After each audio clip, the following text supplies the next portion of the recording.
this month it has been requested that I do some face brushing,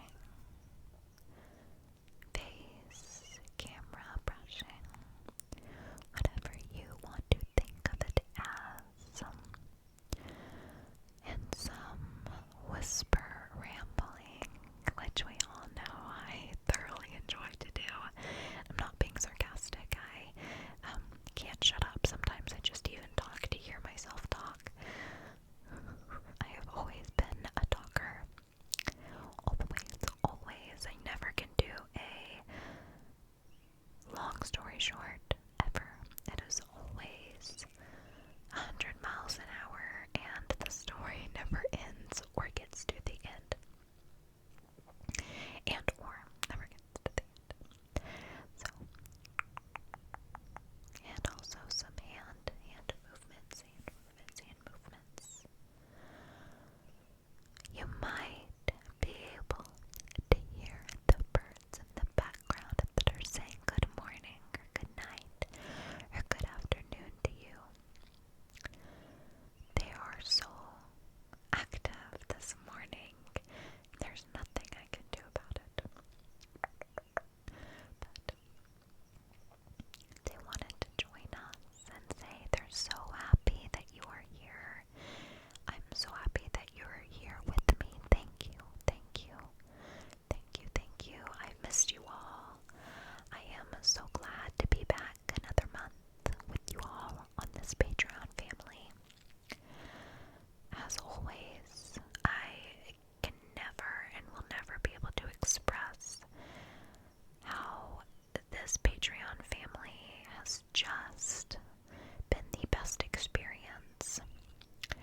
I've had one troll that paid to be hateful to me here on Patreon, and that's their loss, not mine. I can block and delete your comment, and it doesn't bother me.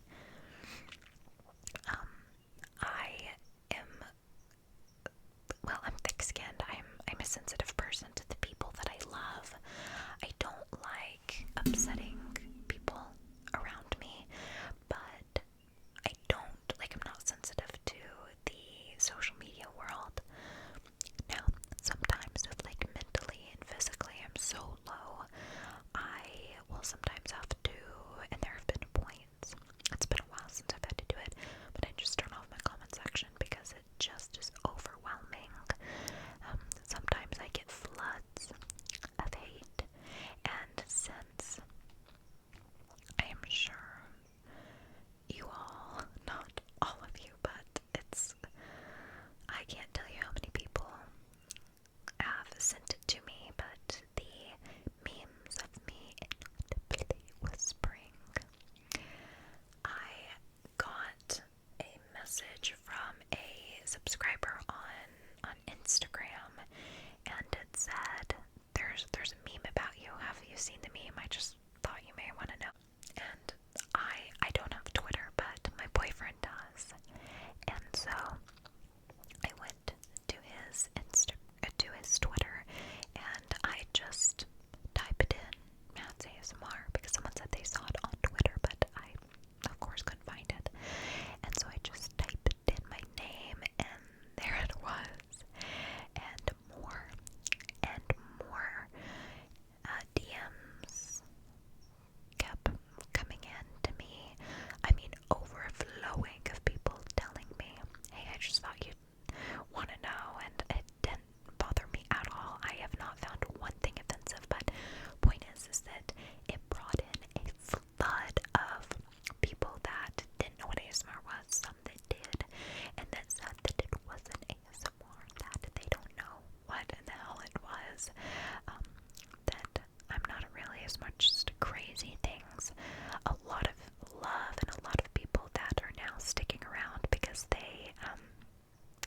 actually enjoyed the video, and, a lot of just trolls. So where I was going with that is, it doesn't bother me, not one thing, but sometimes I get just overwhelming amounts of hate, and with this troll situation with the memes, it has brought a lot, but it doesn't bother me. I haven't responded. I don't respond to hate comments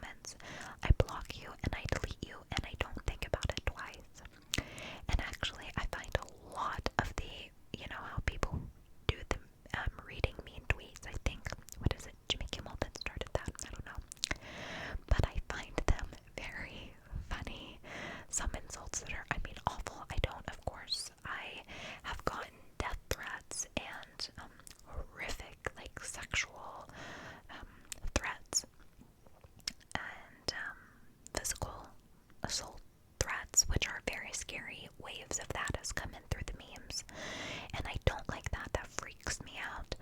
But none of it makes me mad. I don't remember. It has to be months ago that a comment made me mad. It doesn't affect me. It doesn't affect me. It just doesn't. So it's funny when the first meme started. It was some react.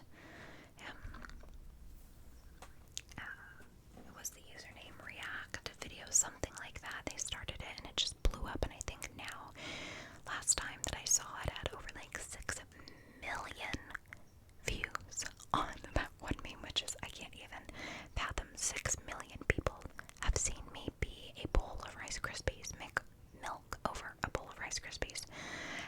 No, that wasn't actually, I don't think that was the exact meme that they made, but so many have started from it. And I think they're all funny. Not one offends me, not one upsets me. I try to stay out of the comments on Twitter because, in my personal opinion, I think that Twitter is the most toxic social media platform that you could be on. It's like people are praised for being savages, when in reality people are being praised for being bullies and cruel, and I'm not here for it. I'm not to feed into it. I mean, like, the meme stuff is funny and jokes in here and there, like, there's a lot that's relatable, but I find that it's just so cruel. So cruel. I saw it, and of course it didn't upset me, and I was like, wow, that's crazy. I've done so many inaudibles. I wonder why that one is circulating. And then I wake up the next morning from a couple friends from a town that I lived in that is a population of 300 people, like less than 400 people in small town Texas, and 2 people sent me, oh my god, look, and it's me, which is just crazy that subscribers, family members have seen it, and by family members I mean subscribers. I just don't like to say subscribers. I think of it as a safe space with friends and family,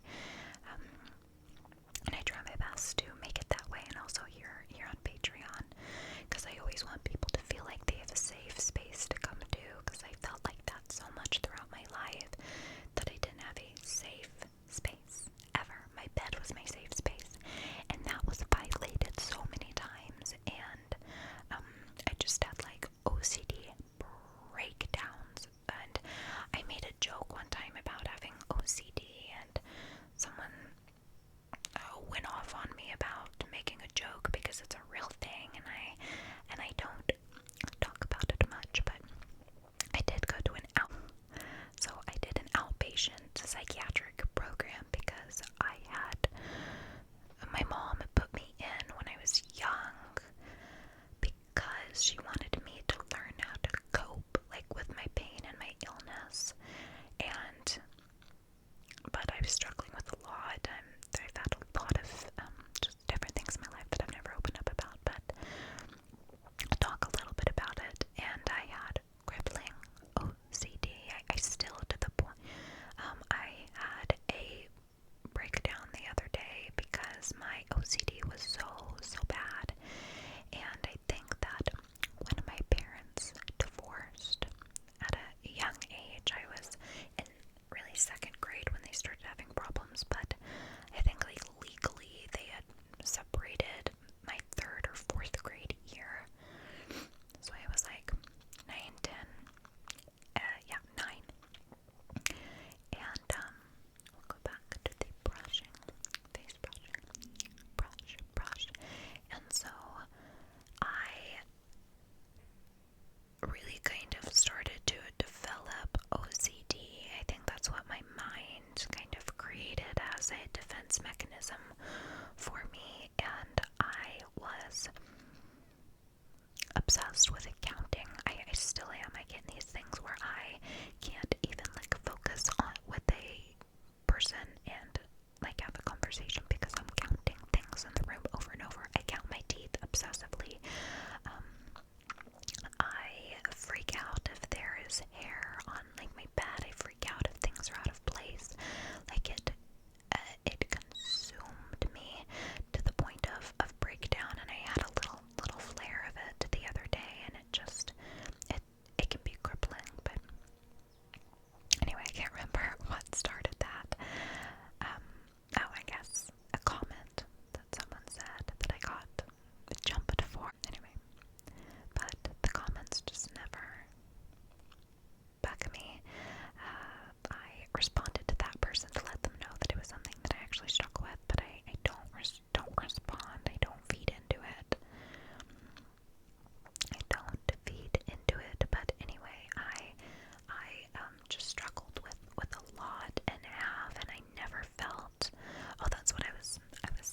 knows how many people saw that. I don't know.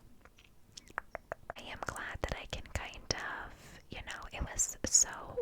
it warmed my heart to see people, lovely, lovely subscribers / family members that were going, hey, this is my girl Matt, you better back up.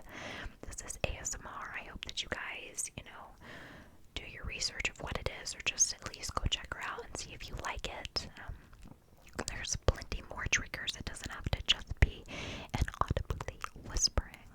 So that was really nice to see so many people support and not come to my defense, because none of it upset me, but I know some people felt upset because ASMR is such like this taboo subject that you don't really want to tell your friends about. You don't, you kind of want to keep it a secret. So it was kind of nice to see people bringing some type of awareness in the comments, And I've had many people say I was here for the meme to, make fun or whatever, but I really enjoy this, and so that's nice to see.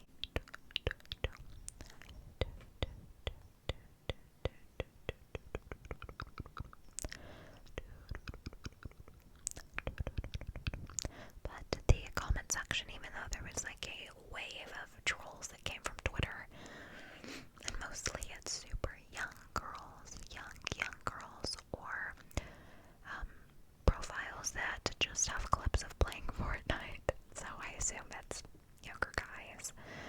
Most of the ugliness comes from about, I would say, 10, really younger than that.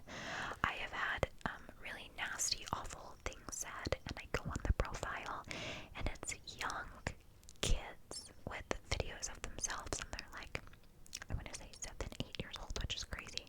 So I want to say from 7 years old to 15 years old, I find is where I think a lot of my nastiness comes from.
I was diagnosed with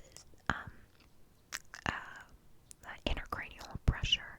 Intracranial pressure. So it just means that the fluid in my brain builds up and I get awful headaches, and they usually can go in and pull fluid out, which will relieve some fluid. And I had a crazy high opening pressure for that. And I was put on a diuretic for years until I moved to California. And I went to a doctor here and they said, oh, we don't give pediatrics that kind of medication, and pulled me off. And so I had two spinal taps, which is where they stick a needle in like your dura and they pull fluid out. And I had leaks, 2 leaks both times. So they go in, stick a needle basically in your spine, but it's your dura, and then you have to lay flat for so many hours. And I had leaks both times, so then I had to go in for a blood patch, which means they took blood from my arm to patch up those holes where the spinal fluid was leaking out of, which causes the most horrific headache that you could ever think of. It was awful. Women with epidurals do have like the same procedure, and that's why after you give birth, if you have an epidural, you're really supposed to not move, because you can run the risk of having spinal fluid leak out. Now, when I had it done, I had to get my spinal, or I had to get the blood patch, and I have awful nerve damage from it. I woke up with awful nerve damage, and it was just really bad. Now, I have been having spinal fluid leak, debilitating symptoms, it's just been a roller coaster, you guys. And it's all coming back. It went away for a couple years. It helped on the Diamox when I was on, and it's slowly been building up since. And so I went and had a myelogram test done, which guys, I have been sick for 8 years. I have a high pain tolerance. I have multiple different conditions, and when I tell you that I have never felt pain like this in my life, that it was unimaginable. People that have myelograms will say that it is the worst pain they've ever experienced in their life. Like, if I would have had the option to be shot or have this myelogram done, or in the moment when it was happening, I would have asked to have been shot. Like, it was horrific. I know that is gruesome and like bad to say, but I just can't explain it any other way. So basically what they do is they go in for this procedure. They stick a needle in the dura, and this is, what do? They stick the needle in to feel pressure and something else, the pressure of the fluid, and then they push in dye. Now, this dye is supposed to go through your brain. It goes all through your brain, all through your nerves, basically. The nerves are allergic to this dye. So imagine how many nerves you have in your brain, going down your neck and your arms and your shoulders, in your back, lower back, and it goes down into the legs, into the butt. And so when the needle part wasn't an issue, I didn't feel it. They numbed me up. It was good. And I didn't know that it was going to hurt, this dye. Basically, it sets all your nerves on fire, and there's no way to prevent it, but it makes them go crazy. They're allergic. They don't like it, basically, in the simplest terms. And so it feels like you are having weights put in your body, or at least this was my experience. It was so much pressure moving through like my hips. So I had pressure stuck in my hips. This dye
dysautonomia is called the tilt table test, where they do that, and if your heart rate goes up and down and blood pressure, you more than likely have POTS.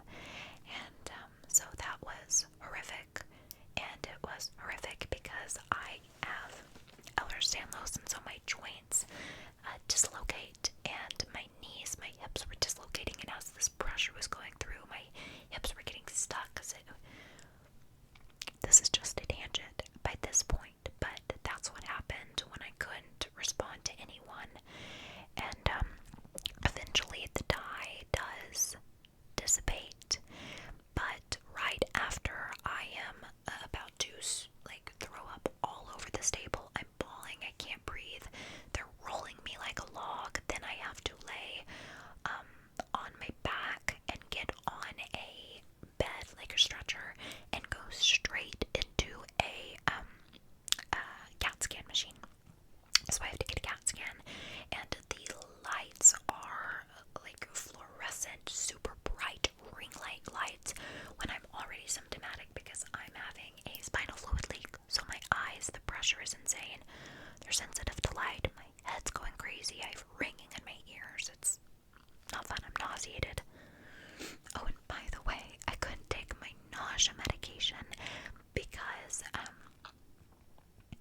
it would interfere with the dye, so I went into the procedure with no medication. Then I had to get in a CAT scan machine, and I have to lay flat face down, and I cannot breathe. Once again, my heart's skyrocketing, and they put a pillow or like a massage table, basically, if you've ever had a massage, and you lay your face into the thing, but there was no opening for the face.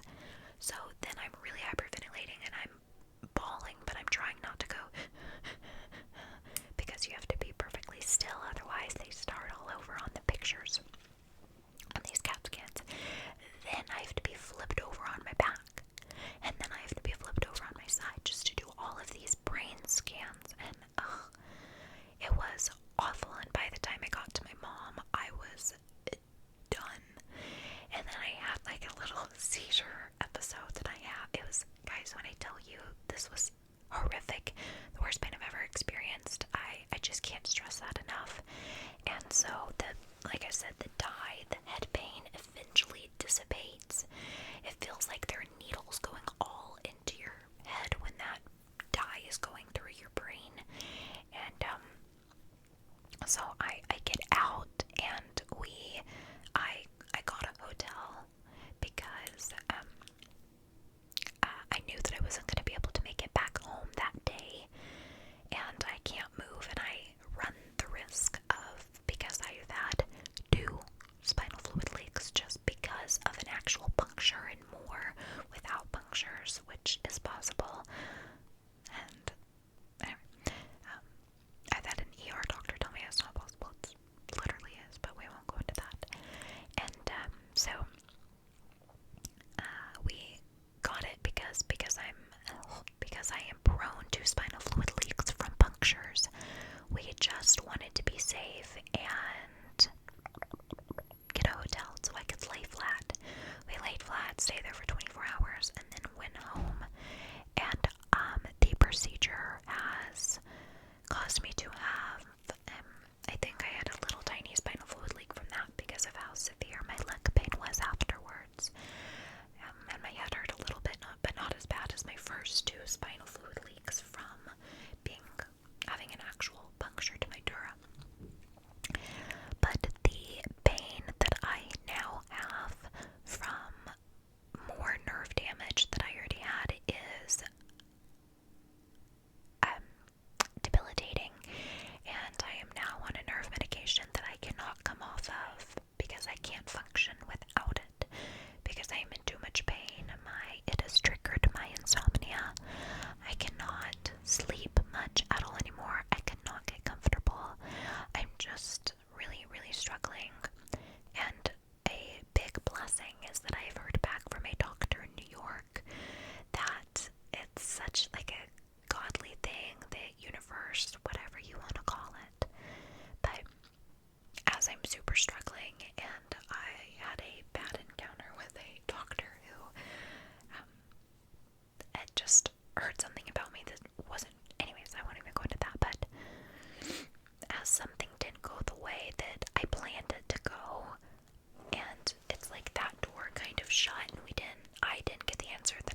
it was yesterday that we got, and I mean my mom and I, we got the email and read that what we thought was going to happen didn't really fall through for me.